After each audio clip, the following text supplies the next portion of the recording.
ನಾವು ಸುಮಾರು 135 ಜನ ನಿಷ್ಪಕ್ಷಪಾತವಾಗಿ, ಸರ್ಕಾರ ಕೂಡ ನಿಷ್ಪಕ್ಷಪಾತವಾಗಿಯೇ ಯಾವುದೇ ರೀತಿಯ ಅಡ್ಜಸ್ಟ್ಮೆಂಟ್ ಇಲ್ಲದೆ ವಾದ ಮಂಡಿಸಿದರೂ ಕೂಡ ಅವ್ರ ಮೇಲೆ ಬಲವಂತದ ಕ್ರಮಕ್ಕೆ ಮುಂದಾಗಬಾರ್ದು ಅಂತೇಳಿ ಹೈಕೋರ್ಟ್ ಆದೇಶ ನೀಡ್ತಾ ಇದೆ. ನಾವು ಎಫರ್ಟ್ ಹಾಕಿದ ಮೇಲೂ ಕೂಡ ಹಿಂಗಾಗ್ತಾ ಇದೆ. ನಾವೇನು ಮಾಡಲಿ ಅಂತ ಹೇಳಕ್ಕಾಗಲ್ಲ. ಈಗ ರಾಜ್ಯ ಸರ್ಕಾರದ ಇಂಥ ಮೊಕದ್ದಮೆಗಳನ್ನು ಅವರು ಸುಪ್ರೀಂ ಕೋರ್ಟ್ನಲ್ಲೂ ಕೂಡ ಪ್ರತಿನಿಧಿಸ್ಬೋದು. ಹೋಗಿ ನೋಡೋಣ. ಇವತ್ತು ಹೈಕೋರ್ಟ್ ಇದೇ ಭರತ್ ಕುಂಬಳಲ್ ಮೇಲೆ, ಶರಣ್ ಪಂಪೆಲ್ ಮೇಲೆ, ಕಲ್ಲಡ್ಕ ಪ್ರಭಾಕರ್ ಭಟ್ ಮೇಲೆ ಬಲವಂತದ ಕ್ರಮ ತೆಗೆದುಕೊಳ್ಬಾರ್ದು ಅಂತ ಆದೇಶ ನೀಡಿದೆಯಲ್ಲ. ನಾವು ಅದ್ಭುತವಾದ ಕೆಲಸ ಮಾಡಿದ ಮೇಲೂ ಕೂಡ, ನಾವು ಬೆವರನ್ನು ಸುರಿಸಿದ ಮೇಲೂ ಕೂಡ ಹೀಗೆ ಆಗ್ತಿದೆ ಅಂತ ಹೇಳ್ಬಿಟ್ಟು ಸಬು ಬೇಳಂಗಿಲ್ಲ. ಸುಪ್ರೀಂ ಕೋರ್ಟ್ಗೆ ಹೋಗಿ ಈ ಆದೇಶದ ವಿರುದ್ಧ ಸುಪ್ರೀಂ ಕೋರ್ಟ್ಗೆ ಹೋಗ್ಬಿಟ್ಟು ವಾದ ಮಾಡಬಹುದು ರಾಜ್ಯ ಸರ್ಕಾರ. ಅದಕ್ಕೆ ಅವಕಾಶ ಇದೆಯಲ್ಲ. 135 ಜನರನ್ನ ಬಳಸ್ಕೊಂಡು CM ಸಿದ್ದರಾಮಯ್ಯನವರು ಈ ಕೆಲಸ ಮಾಡೋದಕ್ಕೆ ಮುಂದಾಗ್ಲಿ ನೋಡೋಣ. ಎಲ್ಲೋ ಸುಪ್ರೀಂ ಕೋರ್ಟಿಗೆ ಹೋಗೋ ಥರ ಕಾಣಿಸ್ತಾ ಇಲ್ಲ. ಹೋಗ್ಬೋದಲ್ಲ. ಈ ದೇಶದ ಹಿತಾಸಕ್ತಿ, ಈ ದೇಶದ ಅಲ್ಪಸಂಖ್ಯಾತರಿರ್ಬೋದು, ದಮನಿತರ ಹಕ್ಕುಗಳನ್ನು ರಕ್ಷಿಸೋದಕ್ಕೆ, ದೇಶ ಭಾಷಣದಿಂದ ಏನಾಗುತ್ತೆ ಈ ದೇಶದ ಮೇಲೆ ಪರಿಣಾಮ ಅನ್ನೋದನ್ನು ಅರ್ಥ ಮಾಡಿಕೊಂಡಂಥ ಜಡ್ಜ್ಗಳು, ನ್ಯಾಯಾಧೀಶಗಳು ಸುಪ್ರೀಂ ಕೋರ್ಟಲ್ಲಿ ಕೂತಿದ್ದಾರೆ. ನಿಮ್ಗೆ ಇಲ್ಲಿ ವರ್ಕೌಟ್ ಆಗಲಿಂದ ಅಲ್ಲಿ ಹೋಗಿ. ಅಲ್ಲಿ ಯಾಕೆ ಹೋಗ್ತಿಲ್ಲ ನೀವು?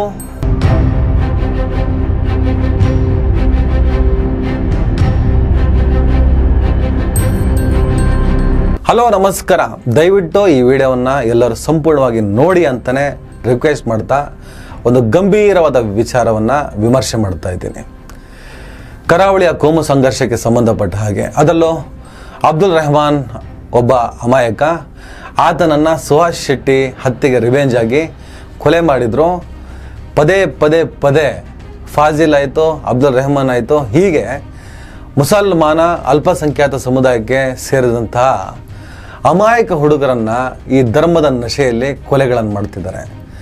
ಅದರಲ್ಲೂ ಈಗ ಕರ್ನಾಟಕದಲ್ಲಿ ಕಾಂಗ್ರೆಸ್ ಸರ್ಕಾರ ಬಂದಿದೆ. ಕರ್ನಾಟಕದಲ್ಲಿ ಕಾಂಗ್ರೆಸ್ ಸರ್ಕಾರ ಬಂದ ಮೇಲೂ ಕೂಡ ಅವರು ಕರಾವಳಿಯ ಕೋಮು ಸಂಘರ್ಷವನ್ನು ಮಟ್ಟ ಹಾಕ್ತೀವಿ, ಕೋಮುವಾದಿಗಳನ್ನು ಬುಡ ಸಮೇತ ನಿರ್ನಾಮ ಮಾಡ್ತೀನಿ, ಹೀಗೆ ಏನೆಲ್ಲ ಡೈಲಾಗ್ ಹೇಳ್ಕೊಂಡು ಬಂದರೂ ಕೂಡ ಅವರ ಅವಧಿಯಲ್ಲಿ ಈ ಥರದ ಘಟನೆಗಳು, ಸಂಘರ್ಷಗಳು, ಕೊಲೆಗಳಾಗ್ತಾ ಇದ್ರೆ ಹೇಗೆ ಸಹಿಸೋದು ನಾವು?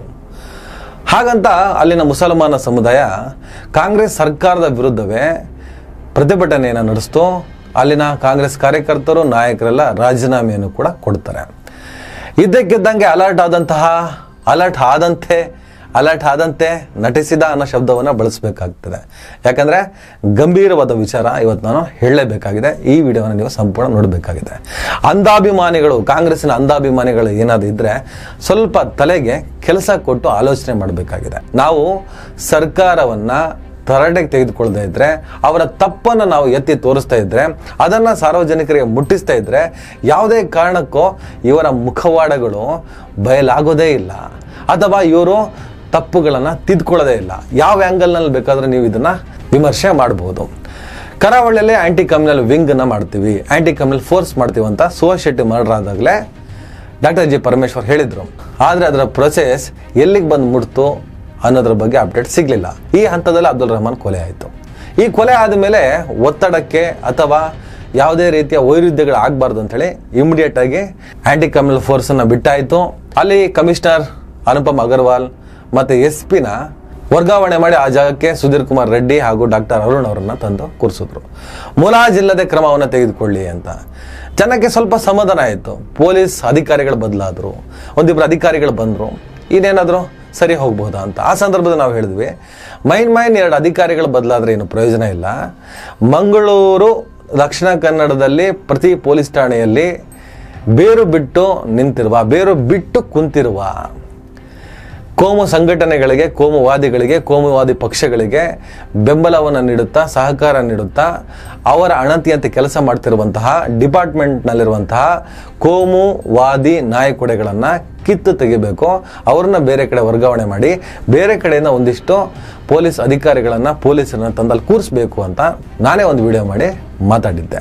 ಜೊತೆಗೆ ಪೊಲೀಸರ ಮೇಲೆ ಹಾಗೂ ಸರ್ಕಾರದ ಮೇಲೆ ಒತ್ತಡ ಹೇರ್ತಾ ಇದೆ ವಿರೋಧ ಪಕ್ಷಗಳು. ಹಿಂದೂ ಹೋರಾಟಗಾರರನ್ನ ಟಾರ್ಗೆಟ್ ಮಾಡ್ತಾ ಇದ್ದೀರಾ, ಹಿಂದುತ್ವದ ವಿರೋಧಿಗಳು, ಹಿಂದೂ ಕಾರ್ಯಕರ್ತರ ಮುಟ್ಟಿದ್ರೆ ಎಚ್ಚರ, ದೊಡ್ಡ ಪ್ರಮಾಣದಲ್ಲಿ ಪ್ರತಿಭಟನೆ ಮಾಡ್ತೀವಿ ಅಂತ ಹೇಳಿಬಿಟ್ಟು ವಿರೋಧ ಪಕ್ಷಗಳು ಹಾಗೂ ವಿರೋಧ ಪಕ್ಷಗಳ ರೀತಿಯಲ್ಲಿ ಕೆಲಸ ಮಾಡ್ತಿರುವಂತಹ ಗೋಧಿ ಮೀಡಿಯಾಗಳು ಸರ್ಕಾರ ಮತ್ತು ಪೊಲೀಸರ ವಿರುದ್ಧ ಸುದ್ದಿಗಳನ್ನು ಮತ್ತು ಒತ್ತಡಗಳನ್ನು ಹೇರೋದಕ್ಕೆ ಶುರು ಮಾಡಿತು. ಈ ಸಂದರ್ಭದಲ್ಲಿ ಸರ್ಕಾರ ಮತ್ತು ಪೊಲೀಸರ ಪರವಾಗಿ ಸಾಮರಸ್ಯ ಬಯಸುವಂತಹ ನಾಗರಿಕ ಸಮಾಜ ನಿಲ್ಲಬೇಕು ಅಂತ ಹೇಳ್ಬಿಟ್ಟು ಒತ್ತಡವನ್ನು ಹೇರುವ ಕೆಲಸವನ್ನು ನಾವು ಕೂಡ ಮಾಡ್ತಾ ಬಂದ್ವಿ. ಇದರದ್ದು ಅವೇರ್ನೆಸ್ ಆಗಬೇಕು. ಸಂಪೂರ್ಣವಾಗಿ ಕರಾವಳಿ ಸರಿ ಹೋಗ್ಬೇಕು ಅಂದ್ರೆ ಸರಿ ಮಾಡಲು ಪಣ ತೊಟ್ಟಿರುವಂತಹ, ಪೊರಕೆ ಹಿಡಿದು ಕಸಗುಡಿಸಲು ಬಂದಿರುವಂತಹ ಪೊಲೀಸರಿಗೆ ನೈತಿಕವಾಗಿ ಬೆಂಬಲವನ್ನ, ಸಾಮರಸ್ಯ ಬಯಸುವ, ನೆಮ್ಮದಿ ಬಯಸುವಂತ ಒಂದು ಸಮಾಜ ಅವ್ರ ಜೊತೆ ನಿಲ್ಲಬೇಕು ಅನ್ನೋದು ಒಂದು ಒಳ್ಳೆಯ ವಾದನೆ ಆಗ್ತದೆ. ಅದರ ಪ್ರಕಾರವಾಗಿ ಒಂದಿಷ್ಟು ಜನರಿಗೆ ಗಡಿಪಾರ್ ನೋಟಿಸನ್ನ SP ಡಾಕ್ಟರ್ ಅರುಣ್ ಅವರು ಕಳಿಸ್ಕೊಡ್ತಾರೆ. ಇದಕ್ಕಿಂತ ಮತ್ತೆ ರಾಜಕೀಯ ಶುರು ಆಗ್ತದೆ. ಆ ಗಡಿಪಾರ್ ನೋಟಿಸ್ ನಲ್ಲಿ ಮುಸಲ್ಮಾನರು ಇದ್ರು, ಹಿಂದೂಗಳು ಇದ್ರು. ಇಲ್ಲಿ ಯಾವುದೇ ಕಾರಣಕ್ಕೂ ಯಾವುದೇ ಒಂದು ಧರ್ಮವನ್ನು ಟಾರ್ಗೆಟ್ ಮಾಡೋದಾಗ್ಲಿ, ಇಲ್ಲಿ ಯಾವುದೇ ರೀತಿಯಲ್ಲಿ ತುಷ್ಟೀಕರಣದ ಪಾಲಿಟಿಕ್ಸ್ ಆಗಲಿ ಇರಲಿಲ್ಲ ಅನ್ನೋದೇ ನಮ್ಮ ವಾದ ಆಗಿತ್ತು. ಅದಾದಮೇಲೆ ಬಜ್ಪೆ ಚಲೋಗೆ ಸಂಬಂಧಪಟ್ಟ ಹಾಗೆ ಪೊಲೀಸರ ಪರ್ಮಿಷನ್ ಇಲ್ಲದೆ ಆ ಕಾರ್ಯಕ್ರಮವನ್ನು ಮಾಡುವ ಮೂಲಕ ಕೋಮು ದ್ವೇಷದ ಭಾಷಣಕ್ಕೆ ಅನುವು ಮಾಡಿಕೊಟ್ಟು ಅದರ ಪರಿಣಾಮವಾಗಿ ಅಲ್ಲಿ ಅಬ್ದುಲ್ ರಹಮಾನ್ ಕೊಲೆ ಆಗಿದೆ. ಇದಕ್ಕೆ ಕಾರಣ ಬಜ್ಪೆ ಚಲೋ ಮೂವ್ಮೆಂಟ್ ಅಂತ ಹೇಳಿ ಶರಣ್ ಪಂಪೇಲ್ ಮೇಲೆ FIR ಅನ್ನು ಹಾಕಲಾಗುತ್ತೆ. ಅದಕ್ಕಿಂತ ಮುಂಚಿತವಾಗಿ ಭರತ್ ಕುಮಡೇಲ್, ಸುಹಾಸ್ ಶೆಟ್ಟಿ ಮರ್ಡರ್ ಆದಮೇಲೆ ಒಂದು ವೇದಿಕೆಯಲ್ಲಿ ಭಾಷಣ ಮಾಡ್ತಾ, ನಾವು 1ಕ್ಕೆ 2 ತರ್ತೀವಿ, 3 ತರ್ತೀವಿ, ನಾವು ಕಡಿದ್ರೆ ಸ್ಟಿಚ್ ಹಾಕಕ್ಕೆ ಜಾಗ ಇರಲ್ಲ, ಆ ಥರದ ಎಷ್ಟೋ ಕೇಸ್ಗಳು ನಾವು ಮಾಡಿದ್ದೀವಿ, ನಾವು ಸುಮ್ಮನೆ ಕೂರುವಂತಹ ಜಾಯಮಾನದವರು ಅಲ್ಲ, ರಿವೆಂಜ್ ಹೇಳ್ತೀವಿ ಅಂತ ಒಂದು ಕಡೆ ಭಾಷಣ ಮಾಡ್ತಾರೆ. ಆ ಪ್ರಕರಣಕ್ಕೆ ಸಂಬಂಧಪಟ್ಟಾಗೆ ಆ ಭಾಷಣದ ಮೇಲೂ ಕೂಡ ಪೊಲೀಸರು FIR ಹಾಕ್ತಾರೆ. ಅದಾದ್ಮೇಲೆ ಕಲ್ಲಡ್ಕ ಪ್ರಭಾಕರ್ ಭಟ್ರು ಮೇ 12ನೇ ತಾರೀಕು ಸುಹಾಸ್ ಶೆಟ್ಟಿ ನೆನಪಿನ ಒಂದು ಕಾರ್ಯಕ್ರಮದಲ್ಲಿ ದ್ವೇಷ ಭಾಷಣವನ್ನು ಮಾಡಿದ್ರು ಅಂತ ಹೇಳ್ಬಿಟ್ಟು ಅವ್ರ ಮೇಲೆ FIR ಹಾಕಿದ್ರು. ಕಲ್ಲಡ್ಕ ಪ್ರಭಾಕರ್ ಭಟ್, ಶರಣ್ ಪಂಪೇಲ್, ಭರತ್ ಕುಮಡೇಲ್, ಇದ್ರ ಜೊತೆಗೆ ಅರುಣ್ ಪುತ್ತಿಲ ಸೇರಿದ ಹಾಗೆ ಅನೇಕರ ಮೇಲೆ ಗಡಿಪಾರು ನೋಟಿಸ್. ಕರಾವಳಿಯಲ್ಲಿ ಕೋಮು ದ್ವೇಷದ ಭಾಷಣವನ್ನು ಮಾಡುವ ಕೋಮುವಾದಿ ಸಂಘಟನೆಗಳ ಪ್ರಮುಖ ನಾಯಕರನ್ನ ಬೆಂಡೆತ್ತುವ ಕೆಲಸವನ್ನ ಪೊಲೀಸರು ಮಾಡ್ತಾ ಇದ್ದಾರೆ ಅನ್ನುವಂಥ ಸಮಾಧಾನ ಶುರುವಾಗಿತ್ತು. ಆದರೆ ಯಾರ್ಯಾರ ಮೇಲೆ ಪೊಲೀಸ್ FIR ಹಾಕಿದ್ರೋ ಅಷ್ಟೂ ಜನರ ಕೇಸಿಗೆ ಕರ್ನಾಟಕ ಹೈಕೋರ್ಟ್ ತಿಲಾಂಜಲಿಯನ್ನ ನೀಡಿದೆ. ಈ 3 ಜನರ ವಿರುದ್ಧ ಬಲವಂತದ ಕ್ರಮವನ್ನ ತೆಗೆದುಕೊಳ್ಳುವಂತಿಲ್ಲ, ಮುಂದಿನ ಆದೇಶದವರೆಗೂ ಅವರನ್ನ ಬಂಧಿಸುವಂತಿಲ್ಲ. ಹೈಕೋರ್ಟ್ ಆ ಥರದ ಒಂದು ತೀರ್ಪನ್ನು ಕೊಟ್ಟಾಯಿತು. 2022 ಅಕ್ಟೋಬರ್ ತಿಂಗಳಲ್ಲಿ supreme court justice KM Joseph ಮತ್ತು ಜಸ್ಟಿಸ್ ಹೃಷಿಕೇಶ್ ರಾಯ್ ಅವರ ಪೀಠ ದೆಹಲಿ ಮತ್ತು ಉತ್ತರ ಪ್ರದೇಶ ಮತ್ತು ಉತ್ತರಾಖಂಡದ ಪೊಲೀಸರಿಗೆ ದ್ವೇಷ ಭಾಷಣದ ಪ್ರಕರಣಗಳಲ್ಲಿ ಯಾವುದೇ ದೂರು ಇಲ್ಲದೆ ಇದ್ರೂ ಸುಮೋಟೋ ಕ್ರಮ ಕೈಗೊಳ್ಳುವಂತೆ ಆದೇಶವನ್ನು ಕೊಡುತ್ತೆ. ದೇಶದ ಜಾತ್ಯತೀತ ಗುಣಲಕ್ಷಣವನ್ನು ರಕ್ಷಿಸುವುದಕ್ಕೆ ಈ ಕ್ರಮ ಅಗತ್ಯ. ಈ ಆದೇಶ 2021ರಲ್ಲಿ ದೆಹಲಿ ಮತ್ತು ಹರಿದ್ವಾರದಲ್ಲಿ ನಡೆದ ಕೆಲವು ಘಟನೆಗಳಲ್ಲಿ ಮುಸ್ಲಿಂ ಸಮುದಾಯವನ್ನು ಗುರಿಯಾಗಿಸಿಕೊಂಡು ನಡೆದಂತಹ ದ್ವೇಷ ಭಾಷಣಗಳಿಗೆ ಸಂಬಂಧಿಸಿದಂತೆ ಬಂದಂತ ತೀರ್ಪಾಗಿತ್ತು. 2023ರ ಏಪ್ರಿಲ್ನಲ್ಲಿ ಜಸ್ಟಿಸ್ KM ಜೋಸೆಫ್ ಮತ್ತು ಜಸ್ಟಿಸ್ BV ನಾಗರತ್ನ ಅವ್ರ ಪೀಠ ದ್ವೇಷ ಭಾಷಣ ದೇಶದ ಜಾತ್ಯತೀತ ರಚನೆಗೆ ಧಕ್ಕೆ ತರುವ ಗಂಭೀರ ಅಪರಾಧ ಅಂತ ಒತ್ತಿ ಹೇಳ್ತು. ಯಾವುದೇ ದೂರು ಇಲ್ಲದೆ ಇದ್ರೂ ಪೊಲೀಸರು ಭಾರತೀಯ ದಂಡ ಸಂಹಿತೆ IPC section 153A, 153B, 295A ಮತ್ತು 505ರಂತೆ ಪ್ರಕರಣ ದಾಖಲಿಸಬೇಕು ಅಂತ ಆದೇಶವನ್ನ ನೀಡಿತು. 2025ರಲ್ಲಿ ಸುಪ್ರೀಂ ಕೋರ್ಟ್ನ ಜಸ್ಟಿಸ್ AS ಓಕಾ ಅವರು ದ್ವೇಷ ಭಾಷಣದ ಬಗ್ಗೆ ಗಂಭೀರ ಕಾಳಜಿಯನ್ನು ವ್ಯಕ್ತಪಡಿಸಿದರು. ವಿಶೇಷವಾಗಿ ಇದು ಧಾರ್ಮಿಕ ಅಲ್ಪಸಂಖ್ಯಾತರ ಮತ್ತು ದಮನಿತ ವರ್ಗಗಳ ವಿರುದ್ಧ ಆಗ್ತಾ ಇದೆ.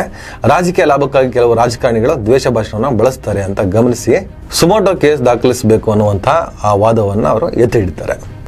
ಧರ್ಮಗಳ ಆಧಾರದ ಮೇಲೆ ಗುಂಪುಗಳ ನಡುವೆ ದ್ವೇಷವನ್ನು ಉತ್ತೇಜಿಸುವುದು, ರಾಷ್ಟ್ರೀಯ ಏಕತೆಗೆ ಧಕ್ಕೆ ತರುವಂಥ ಹೇಳಿಕೆ, ಧಾರ್ಮಿಕ ಭಾವನೆಗಳನ್ನು ಉದ್ದೇಶಪೂರ್ವಕವಾಗಿ ಘಾಸಿಗೊಳಿಸುವಂಥ ಕೃತ್ಯಗಳು, ಈ ಆಧಾರದಲ್ಲಿ ಪ್ರಕರಣಗಳನ್ನು ದಾಖಲಿಸಬೇಕು ಅಂತ ಹೇಳ್ಬಿಟ್ಟು ಸುಪ್ರೀಂ ಕೋರ್ಟ್ ಹೇಳಿದೆ. ದ್ವೇಷ ಭಾಷಣಕ್ಕೆ ಪ್ರೂಫ್ ಇದೆ. ಭರತ್ ಕುಮಡೇಲ್, ಶರಣ್ ಪಂಪೇಲ್, ಕಲ್ಲಡ್ಕ ಪ್ರಭಾಕರ್ ಭಟ್ ಇವರು ದ್ವೇಷ ಭಾಷಣಗಳನ್ನು ಹಲವಾರು ಮಾಡಿದ್ದಾರೆ. ತಲವಾರು, ಕತ್ತೆ, ಚೋರಿ, ಅನೇಕ. ಸುಪ್ರೀಂ ಕೋರ್ಟ್ ಯಾವ ಡೈರೆಕ್ಷನ್ನಲ್ಲಿ ಸುಮೋಟೋ ಕೇಸನ್ನು ಹಾಕಬೇಕು, ಯಾವ ಸೆಕ್ಷನ್ ಅಡಿಯಲ್ಲಿ ಸುಮೋಟೋ ಕೇಸನ್ನು ಹಾಕಬೇಕು ಅಂತ ಹೇಳಿದ್ಯೋ ಆ ಎಲ್ಲ ನಿಬಂಧನೆಗಳಿಗೆ ವಿರುದ್ಧವಾಗಿಯೇ ಇವರುಗಳು ಮಾತಾಡಿದ್ದಕ್ಕೆ ಹಲವಾರು ಸಾಕ್ಷಿಗಳಿದ್ದಾವೆ. ಅದರಲ್ಲಿ ಸುಹಾಸ್ ಶೆಟ್ಟಿ ಮರ್ಡರ್ ಆದಮೇಲೆ ನಡೆದಂಥ ಘಟನೆಗಳನ್ನು ಆಧರಿಸಿ ಈ 3ರ ಮೇಲೆ FIR ಹಾಕಿದ್ರೆ ಹೈಕೋರ್ಟ್ನಲ್ಲಿ ಅವರ ಮೇಲೆ ಯಾವುದೇ ರೀತಿಯ ಬಲವಂತದ ಕ್ರಮ ತೆಗೆದುಕೊಳ್ಳುವಂತಿಲ್ಲ, ಅರೆಸ್ಟ್ ಮಾಡುವಂತಿಲ್ಲ ಅಂತ ಒಂದು ತೀರ್ಪು ಬರುತ್ತೆ. ಏನಪ್ಪ ನ್ಯಾಯಾಂಗ ವ್ಯವಸ್ಥೆ ಹೀಗಿದೆ, ಸುಪ್ರೀಂ ಕೋರ್ಟ್ ಹಾಗೆ ಹೇಳುತ್ತೆ. ಹೈಕೋರ್ಟ್ನಲ್ಲಿ ಒಂದು ಸುಮೋಟೋ ಕೇಸಿಗೆ, ದ್ವೇಷ ಭಾಷಣಕ್ಕೆ ಬೀಳುವಂಥ ಸುಮೋಟೋ ಕೇಸಿಗೆ ವ್ಯಾಲ್ಯೂನೇ ಸಿಗ್ತಾ ಇಲ್ಲ. ಹೈಕೋರ್ಟ್ ಅದನ್ನ ಗಂಭೀರವಾಗಿ ಪರಿಗಣಿಸ್ತಾನೆ ಇಲ್ಲ. ಈ ದೇಶದಲ್ಲಿ ಅಲ್ಪಸಂಖ್ಯಾತರ ವಿರುದ್ಧವಾದಂಥ ಒಂದು ಮನಸ್ಥಿತಿ ಹುಟ್ಟಿದೆಯಲ್ಲ, ಆ ಮನಸ್ಥಿತಿಯ ಒಳಗಡೆ ಒಂದು ನ್ಯಾಯಾಂಗ ವ್ಯವಸ್ಥೆಗೆ ಬಂದು ಕೂತ್ರೆ ನ್ಯಾಯಾಧೀಶ ಸಮೂಹ ಸನ್ನಿಗೆ ಒಳಗಾದ್ರೆ ಹೇಗೆ ಅನ್ನುವಂಥ ಚರ್ಚೆ ಸಾಮಾಜಿಕ ಜಾಲತಾಣದಲ್ಲಿ ಬರ್ತಾ ಇದೆ. ಖಂಡಿತ ಅದು ತಪ್ಪು.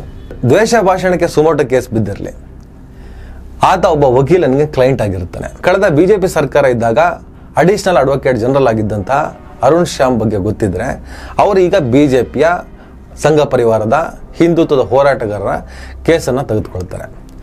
ಸಣ್ಣ ಕಾರ್ಯಕರ್ತನಿಂದ ಹಿಡಿದು ದೊಡ್ಡ ದೊಡ್ಡ ಕಾರ್ಯಕರ್ತರವರೆಗೂ ನಾಯಕರವರೆಗೂ ಕೇಸುಗಳನ್ನು ಅರುಣ್ ಶ್ಯಾಮ್ ನಡೆಸ್ತಾರೆ. ಸೈದ್ಧಾಂತಿಕವಾಗಿ ಯಾರು ಏನೇ ಇರಲಿ, ಸಿದ್ಧಾಂತಗಳು ಏನೇ ಇರಲಿ, ಅರುಣ್ ಶ್ಯಾಮ್ ಇವತ್ತು ಹಿಂದುತ್ವದ ಹೋರಾಟಗಾರರು, ಹಿಂದುತ್ವದ ನಾಯಕರ ಪರವಾಗಿ ಕೋರ್ಟ್ನಲ್ಲಿ ವಾದವನ್ನು ಮಂಡಿಸ್ತಾರೆ. ಸರ್ಕಾರ ಒಬ್ಬ ಅರುಣ್ ಶ್ಯಾಮ್ನ ಎದುರಿಸಕ್ಕಾಗ್ತಾ ಇಲ್ಲ. ಸರ್ಕಾರವನ್ನು ಪ್ರತಿನಿಧಿಸುವ ಸುಮಾರು 135 ವಕೀಲರು ಅರುಣ್ ಶ್ಯಾಮ್ ಮುಂದೆ ಅಡ್ಡಡ್ಡ ಉದ್ದುದ್ದ ಮಲಗ್ತಾ ಇದ್ದಾರೆ. ಕರಾವಳಿಯಲ್ಲಿ ಕೋಮುವಾದಿಗಳನ್ನ ಗುಡಿಸಿ ಗುಂಡಾಂತರ ಮಾಡಿಬಿಡ್ತೀವಿ, ಕ್ಲೀನ್ ಮಾಡಿಬಿಡ್ತೀವಿ ಅಂತಾರೆ. ಬರೀ ಸಮಾಧಾನದ ಮಾತುಗಳನ್ನು ಹೇಳ್ತಾ ನಾವೆಲ್ಲರೂ ಜಾತ್ಯತೀತರು, ನಾವು ಕೋಮುವಾದಿಗಳ ವಿರುದ್ಧ, ಸಂಘ ಪರಿವಾರದ ವಿರುದ್ಧ ಅಂತ ಭಾಷಣಗಳನ್ನು ಮಾಡಿಕೊಂಡು ಪದೇ ಪದೇ ಪದೇ ಆ ಸಮುದಾಯವನ್ನು ಯಾಮರಿಸ್ಕೊಂಡು ಈ ಮಾತನ್ನು ಯಾಕೆ ಹೇಳ್ತಾ ಇದ್ದೇನೆ ಅಂದರೆ, ಒಬ್ಬ ಅರುಣ್ ಶ್ಯಾಮ್ ಅವರನ್ನು 135 ವಕೀಲರು ಫೇಸ್ ಮಾಡೋಕ್ಕಾಗ್ತಿಲ್ಲ. 135 ವಕೀಲರನ್ನ ಇಟ್ಕೊಂಡು ಒಬ್ಬ ಅರುಣ್ ಶ್ಯಾಮ್ ಅವರ ವಾದವನ್ನು ಸೋಲಿಸಿ ಬಲಿಷ್ಠವಾದ ಎವಿಡೆನ್ಸ್ಗಳನ್ನು ಕೈಲಿ ಇಟ್ಕೊಂಡು, ಈಗ ಭರತ್ ಕುಂಬ್ಳೆಲು ನಾವು ಹೆಂಗೆ ಕತ್ತರಿಸಿದೀವಿ ಅಂದರೆ ಸ್ಟಿಚ್ ಆಗಕ್ಕೆ ಜಾಗ ಇರಲಿಲ್ಲ. ಸುಹಾಸ್ ಶೆಟ್ಟಿಗೆ ರಿವೆಂಜ್ ಹೊಡೆದಿರ್ತೀವಿ. ಆತ ಮಾತಾಡಿರುವಂತಹ ಸ್ವರ ವಿಡಿಯೋಗಳು ಕೈಲಿದೆ. ಶರಣ್ ಪಂಪಲ್ ಬಜ್ಪೆ ಚಲೋ ಮಾಡಿರೋದು ಕಣ್ಣಿಗೆ ಕಾಣಿಸ್ತಾ ಇದೆ. ಕಲ್ಲಡ್ಕ ಪ್ರಭಾಕರ್ ಭಟ್ ಮಾತಾಡಿರೋದು ಎವಿಡೆನ್ಸ್ ಇದೆ. ಇಷ್ಟೆಲ್ಲ ಎವಿಡೆನ್ಸ್ ಇಟ್ಕೊಂಡು, ಅದು ವಾಯ್ಸ್ ಎವಿಡೆನ್ಸ್, ವಿಡಿಯೋ ಎವಿಡೆನ್ಸ್ಗಳನ್ನು ಇಟ್ಕೊಂಡು ಅದನ್ನು ನ್ಯಾಯಾಲಯದ ಮುಂದೆ ಇಟ್ಟು ಬಲವಾಗಿ ವಾದ ಮಾಡುವಂತಹ ಕೆಪಾಸಿಟಿ ಕಾಂಗ್ರೆಸ್ ಸರ್ಕಾರಕ್ಕೆ, ಕಾಂಗ್ರೆಸ್ ಸರ್ಕಾರದ ಅಡ್ವೊಕೇಟ್ಗಳಿಗೆ ಇಲ್ವೋ ಅಥವಾ ಮಾಡ್ತಾ ಇಲ್ವೋ? ಯಾಕಂದ್ರೆ ಕರೆಕ್ಟಾಗಿ ವಾದ ಮಾಡಿದ್ರೆ ಬಹಳ ಪರಿಶ್ರಮ ಮಾಡ್ಬೇಕಂತಿಲ್ಲ. ಬಹಳ ಪರಿಶ್ರಮದಿಂದ ವಾದ ಮಾಡಿ ಭಯಾನಕವಾದ ಎವಿಡೆನ್ಸ್ ಎಲ್ಲ ತಂದು ನ್ಯಾಯಾಧೀಶರ ಮುಂದೆ ಅದನ್ನು ಸಬ್ಮಿಟ್ ಮಾಡಿಬಿಟ್ಟು ಸಿಕ್ಕಾಪಟ್ಟೆ ವಾದ ಮಾಡಿ ಪಡ್ಕೊಳ್ಳೋದು, ದಕ್ಸ್ಕೊಳ್ಳೋದು ಏನೂ ಇಲ್ಲ. ಅವ್ರು ಮಾಡಿದ್ದಕ್ಕೆಲ್ಲ ಪ್ರೂಫ್ ಇದೆ. ಆ ಪ್ರೂಫನ್ನು ಈಸಿಯಾಗಿ ಅವ್ರ ಕಣ್ಣು ಮುಂದೆ ಇಟ್ಬಿಟ್ಟು ನೋಡಿ ಸ್ವಾಮಿ ಏನಾಗ್ತಿದೆ ಅಂತ ಹೇಳಿದ್ರು ಕೂಡ ಮೇ ಬಿ ಬರೀ ಇವ್ರು 3 ಜನ ಮಾತ್ರ ಅಲ್ಲ, ಯಾವುದೇ ಧರ್ಮಕ್ಕೆ ಸೇರಲಿ, ಯಾವುದೇ ದ್ವೇಷ ಭಾಷಣಕಾರ ಈಸಿಯಾಗಿ ಕೇಸಿನಿಂದ ತಪ್ಪಿಸಿಕೊಳ್ಳೋದಕ್ಕೆ ಸಾಧ್ಯನೇ ಇಲ್ಲ. ಆದರೆ ಅರುಣ್ ಶ್ಯಾಮ್ ಇವ್ರು ಮಾತ್ರ ಅಲ್ಲ, ಅರುಣ್ ಶ್ಯಾಮ್ ಕೈಯಲ್ಲಿ ಯಾವುದೇ ಹಿಂದುತ್ವದ ಕಾರ್ಯಕರ್ತರ ಕೇಸ್ ಹೋದ್ರೂ ಆತ ಆರಾಮಾಗಿ ಹೊರಗೆ ಬರ್ತಾನೆ, ಆತ ಆರಾಮಾಗಿ ಖುಲಾಸೆ ಆಗ್ತಾನೆ, ಆತ ಆರಾಮಾಗಿ ಸಂಕಟದಿಂದ ಪಾರಾಗ್ತಾನೆ. ಆ ಮಟ್ಟಿಗೆ ಅವರು ಅವರ ಕಾರ್ಯಕರ್ತರ ಪರ, ಅವರ ಕ್ಲೈಂಟ್ಗಳ ಪರ ವಾದವನ್ನ ಮಾಡಿ ಗೆಲ್ತಾ ಇದ್ದಾರೆ. ಆದರೆ ನನ್ನ ಸರ್ಕಾರದಲ್ಲಿ 135 ಜನ ಯಾರ್ಯಾರಂತ ಹೇಳ್ತೀನಿ ಕೇಳಿ. ಮೊದಲು ಅಡ್ವೊಕೇಟ್ ಜನರಲ್ ಶಶಿಕರಣ್ ಶೆಟ್ಟಿ, ಇನ್ನು ಎಎಜಿಗಳು ಅಡಿಷನಲ್ ಅಡ್ವೊಕೇಟ್ ಜನರಲ್ ಸುಮಾರು 18 ಜನರಿದ್ದಾರೆ. ಆಮೇಲೆ SPP ಇಬ್ಬರಿದ್ದಾರೆ, ಸ್ಪೆಷಲ್ ಪಬ್ಲಿಕ್ ಪ್ರಾಸಿಕ್ಯೂಟರ್. ಆಮೇಲೆ ASPP additional special public prosecutor 4 ಜನ ಇದ್ದಾರೆ. ಅದಾದ್ಮೇಲೆ ಹೈಕೋರ್ಟ್ ಗೌರ್ಮೆಂಟ್ ಪೀಡರ್ ಸುಮಾರು 60 ಜನ ಇದ್ದಾರೆ. ಹಾಗೆ AGA ಸುಮಾರು 50 ಜನ ಇದ್ದಾರೆ. ಟೋಟಲ್ 135 ಜನ. ಇವ್ರ ಕೆಲಸ ಏನು ಅಂದ್ರೆ, ಇವರು ರಾಜ್ಯ ಸರ್ಕಾರವನ್ನು ಕರ್ನಾಟಕ ಹೈಕೋರ್ಟ್ ಮತ್ತು ಅಗತ್ಯವಿದ್ದರೆ ಸುಪ್ರೀಂ ಕೋರ್ಟ್ನಲ್ಲಿ ಪ್ರತಿನಿಧಿಸ್ತಾರೆ. ಸರ್ಕಾರಕ್ಕೆ ಸಂಬಂಧಿಸಿದ ಕಾನೂನು ವಿವಾದಗಳು, ಸಾರ್ವಜನಿಕ ಹಿತಾಸಕ್ತಿ ಮೊಕದ್ದಮೆಗಳು ಅಂದರೆ PIL ಮತ್ತು ಇತರ ಪ್ರಮುಖ ಪ್ರಕರಣಗಳಲ್ಲಿ ಸರ್ಕಾರದ ಪರ ವಾದ ಮಂಡಿಸುತ್ತಾರೆ. ಇಲ್ಲಪ್ಪ ನಾವು ಸರ್ಕಾರದ ಅಣತಿಯಂತೆ ಸರ್ಕಾರ ಕೋಮುವಾದಿಗಳ ವಿರುದ್ಧ, ಕೋಮು ದ್ವೇಷದ ವಿರುದ್ಧ, ಕೋಮು ಸಂಘರ್ಷದ ವಿರುದ್ಧ ತೊಡೆತಟ್ಟಿ ನಿಂತಿದೆ. ನಾವು ಇದೇ ಕರಾವಳಿಯಲ್ಲಿ 2 ಪೊಲೀಸ್ ಅಧಿಕಾರಿಗಳು ವರ್ಗಾವಣೆ ಆಗಿದ್ದಾರೆ. ಅವರಿಬ್ಬರು ಜಾಗಕ್ಕೆ ಇಬ್ಬರು ಬಂದು ಕೂತ್ಕೊಂಡಿದ್ದಾರೆ. ಅವರು ಈ ಕೋಮುವಾದಿಗಳ ಮೇಲೆ ಕೇಸನ್ನು ಹಾಕ್ತಿದ್ದಾರೆ. ಆ ಕೇಸುಗಳು ನಮ್ಮ ಹೈಕೋರ್ಟಿಗೆ ಬರ್ತಾ ಇದೆ, ನಮ್ಮ ಕೋರ್ಟಿನ ಅಂಗಳಕ್ಕೆ ಬರ್ತಾ ಇದೆ. ನಾವು ಸುಮಾರು 135 ಜನ ನಿಷ್ಪಕ್ಷಪಾತವಾಗಿ, ಸರ್ಕಾರ ಕೂಡ ನಿಷ್ಪಕ್ಷಪಾತವಾಗಿಯೇ ಯಾವುದೇ ರೀತಿಯ ಅಡ್ಜಸ್ಟ್ಮೆಂಟ್ ಇಲ್ಲದೆ ವಾದ ಮಂಡಿಸಿದರೂ ಕೂಡ ಅವ್ರ ಮೇಲೆ ಬಲವಂತದ ಕ್ರಮಕ್ಕೆ ಮುಂದಾಗಬಾರ್ದು ಅಂತೇಳಿ ಹೈಕೋರ್ಟ್ ಆದೇಶ ನೀಡ್ತಾ ಇದೆ. ನಾವು ಎಫರ್ಟ್ ಹಾಕಿದ ಮೇಲೂ ಕೂಡ ಹಿಂಗಾಗ್ತಾ ಇದೆ. ನಾವೇನು ಮಾಡಲಿ ಅಂತ ಹೇಳಕ್ಕಾಗಲ್ಲ. ಈಗ ರಾಜ್ಯ ಸರ್ಕಾರದ ಇಂಥ ಮೊಕದ್ದಮೆಗಳನ್ನು ಅವರು ಸುಪ್ರೀಂ ಕೋರ್ಟ್ನಲ್ಲೂ ಕೂಡ ಪ್ರತಿನಿಧಿಸ್ಬೋದು. ಹೋಗಿ ನೋಡೋಣ. ಇವತ್ತು ಹೈಕೋರ್ಟು ಇದೇ ಭರತ್ ಕುಂಬ್ಳೆಲ್ ಮೇಲೆ, ಶರಣ್ ಪಂಪೆಲ್ ಮೇಲೆ, ಕಲ್ಲಡ್ಕ ಪ್ರಭಾಕರ್ ಭಟ್ ಮೇಲೆ ಬಲವಂತದ ಕ್ರಮ ತೆಗೆದುಕೊಳ್ಬಾರ್ದು ಅಂತ ಆದೇಶ ನೀಡಿದೆಯಲ್ಲ.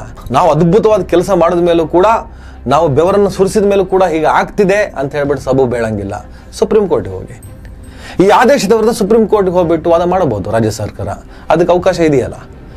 135 ಜನರನ್ನ ಬಳಸ್ಕೊಂಡು CM ಸಿದ್ದರಾಮಯ್ಯನವರು ಈ ಕೆಲಸ ಮಾಡೋದಕ್ಕೆ ಮುಂದಾಗ್ಲಿ ನೋಡೋಣ.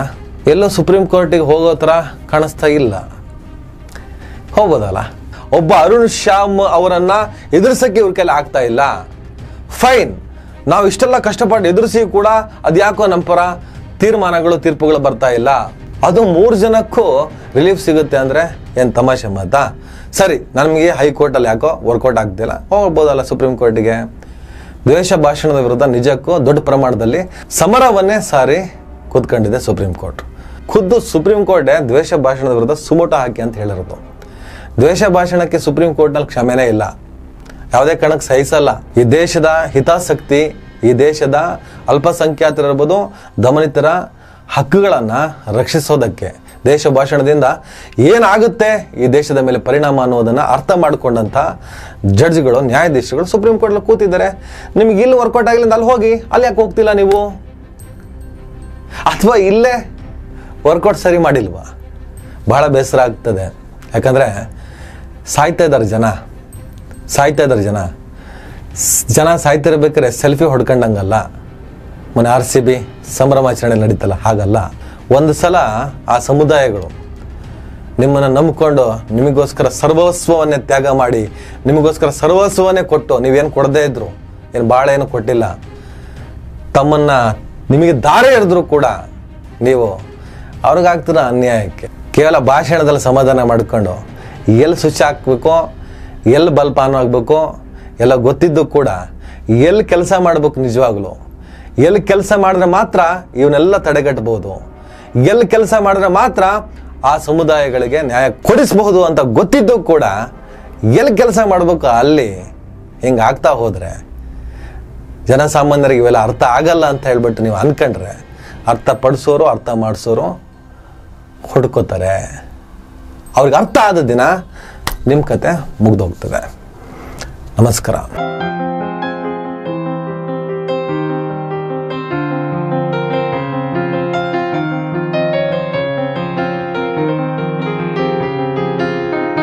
ದಯವಿಟ್ಟು ಎಲ್ಲರೂ ಈ ಚಾನಲ್ನ ಸಬ್ಸ್ಕ್ರೈಬ್ ಮಾಡಿ.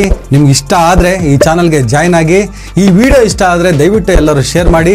ಸ್ವತಂತ್ರ ಪತ್ರಿಕೋದ್ಯಮವನ್ನು ಬೆಂಬಲಿಸಿ.